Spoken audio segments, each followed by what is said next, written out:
Hi all, this is a return to the HP Pavilion desktop PC, and what I'm going to do is run a few benchmarks and a few games as well.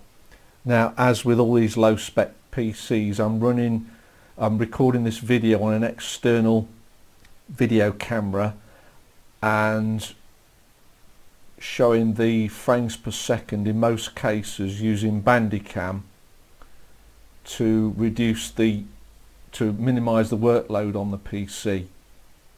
So this capture method is not really showing the full quality that I can see, so you just have to take that into account. Okay, so let's run some benchmarks and I'll show you the results. Now, the graphical benchmark tools I'm using is 3D Mark 03 and 3D Mark 01, which are really early, but these will give a pretty decent score on this build. So with the unexpanded version of this PC, for 01 I was getting a score 1717, and for 03 a really low score of 76. I mean, that benchmark barely ran. Now, after upgrading this machine to the 512 meg 6200 graphics card, on 01 we get a uplifted score of 6803, and the 03 benchmark score is 2487, so there's considerable improvements there, so that was worth doing.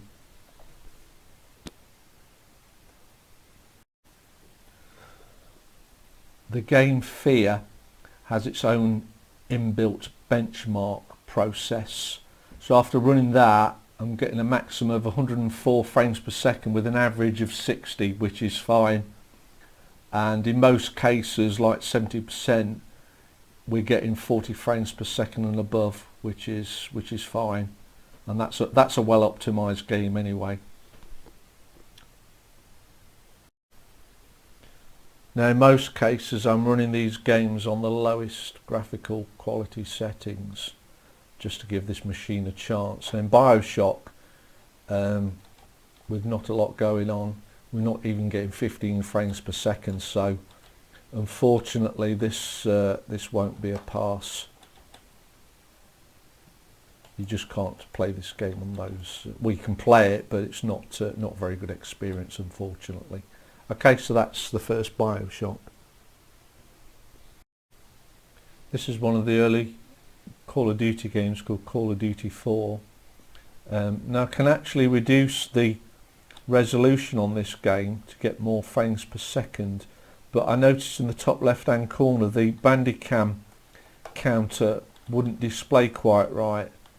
So with not a lot going on at the moment, we're getting, it's hovering 20 frames per second. I'm sure that's going to dip quite a lot once something's going on.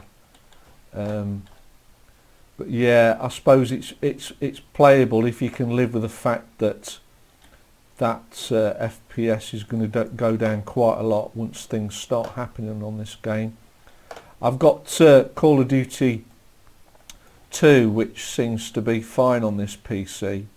So I suppose anything before Call of Duty 4 you're gonna be okay with. Okay, so that's Call of Duty 4.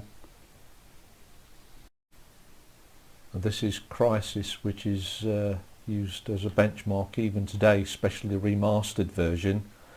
With not a lot going on, unfortunately, this game is not going to be that playable, and it's barely touching double figures frames per second wise, so that's going to really tank once things start happening. Right, so that's Crysis. This is Doom 3. Now, I've got its own internal FPS counter in the top right going, and with not a lot going on, it's hovering 40 on average, I'd say 40 frames per second. So you may get away with nudging up those graphical quality settings up just a touch.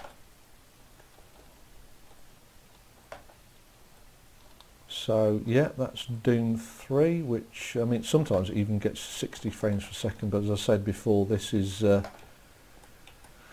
this area is one of the early parts of the game which not a lot going on.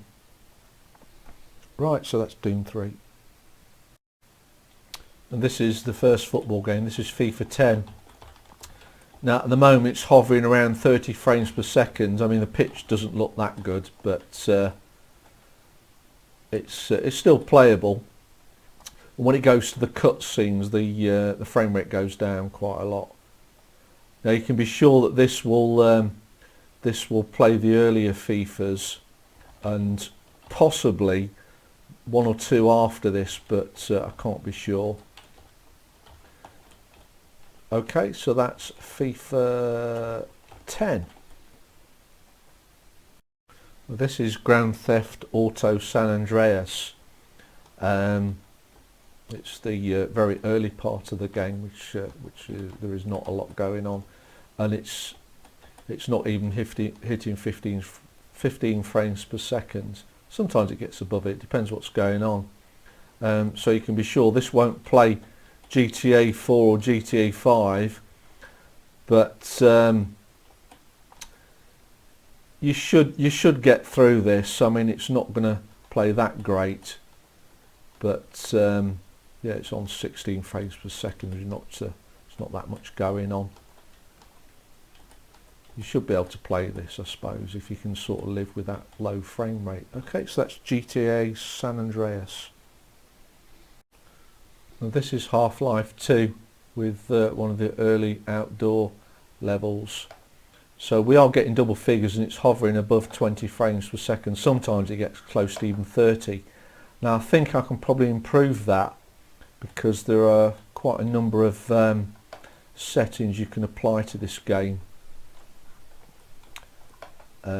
So it will certainly play Half-Life 1, but I thought I'd try out Half-Life 2. Okay, so that is a quick look at Half-Life 2.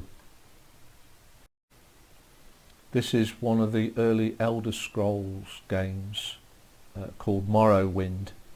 So with this outdoor area we're nudging 30 frames per second, which with an RPG exploration game that's fine. There are a few action sequences on this in this game, but nothing too taxing on this build. Okay, so that's Morrowind, Elder Scrolls 3. This is the first racing game. It's Need for Speed Most Wanted. So you could be sure that this will play any games prior to this one. Gameplay in this still stands up even today. I think I've played this a few times actually. And it's not on the absolute maximum graphical settings as you can imagine, but still okay. So that's Need for Speed Most Wanted.